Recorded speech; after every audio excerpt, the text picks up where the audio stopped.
ang bayang minahal mo ng tapat. Hindi kailanman lilimot sa iyong hirap. Ilang taon mong isinakripisyo, kapayapaan, kaunlaran para sa Pilipino.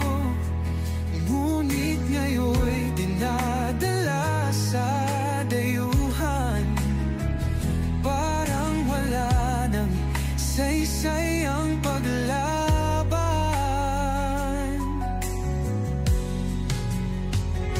Sino pa ang nagmalasakit? Siya ngayon'y pinapahirap, ngunit hindi ka namin bibitawan. Katarungan